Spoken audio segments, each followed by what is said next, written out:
আমরা বাগেরহাট জেলা পুলিশ সর্বোচ্চ সতর্ক অবস্থায় আছি এবং ষড়যন্ত্রকারীরা যেন কোনোভাবেই কোনো নাশকতা তৈরি করতে না পারে আমরা সর্বোচ্চভাবে ব্যবস্থা নিচ্ছি। পাশাপাশি আমি আপনাদের সহযোগিতা কামনা করছি। আমাদের মনে রাখতে হবে এই বিপ্লবের মধ্যে যে আমরা যে স্বাধীনতা পেয়েছি, এই প্রায় 2000 ছাত্র জনতার জীবনের উৎসর্গের মধ্যে দিয়ে আমরা যে নতুন স্বাধীনতার মাধ্যমে নতুন দিক পেয়েছি, এটা কোনোভাবে ব্যর্থ হতে দেওয়া যাবে না। আমাদেরকে সব ষড়যন্ত্র মূল উৎপাদন করতে হবে এবং আমাদেরকে এই জীবন উৎসর্গকারী শহীদদের অবদান মনে রাখতে হবে এবং আমাদের নতুন দেশ গঠনে এগিয়ে আসতে হবে। এই জন্য আমি মনে করি এখন যারা মুক্তিযোদ্ধা আছেন তারা সহ আমাদের সবারই নতুন করে আবার নতুন যুদ্ধে ঝাঁপিয়ে পড়তে হবে, আমাদের নতুন করে সচেতন হতে হবে।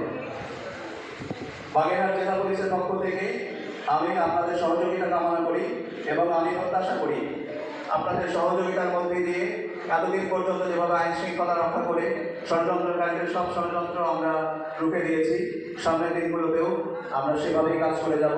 আপনাদের সহযোগিতা অব্যাহত থাকবে।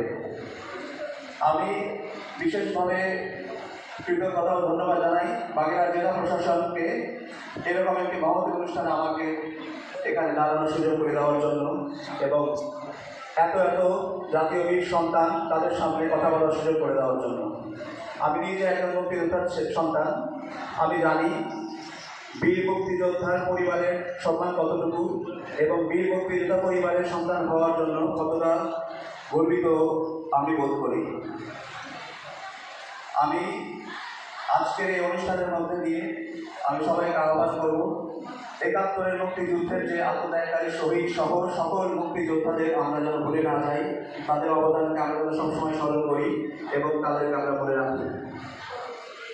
পাশাপাশি এই জুলাই বিপ্লবের শহীদদের এবং আত্মত্যাগকারী সহ সকল যারা আন্দোলনকারী ছিলেন তাদের অবদান যেন আমরা ভুলে না যাই এবং এই নতুন দেশ গঠনে আমরা সবাই একযোগে এগিয়ে আসি এবং সব রকম ষড়যন্ত্র রুখে দিয়ে ইনশাআল্লাহ আমরা সুন্দর একটি দেশ গড়ে তুলব।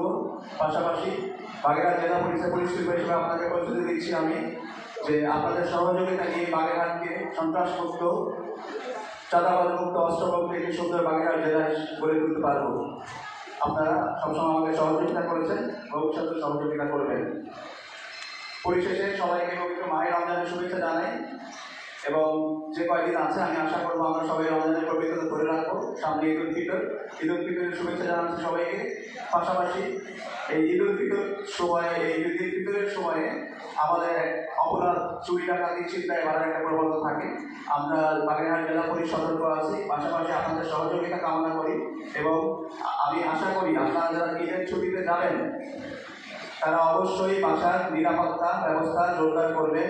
বাসায় প্রত্যেকটা রুমে তালা দেওয়া আছে কিনা নিশ্চিত করবে।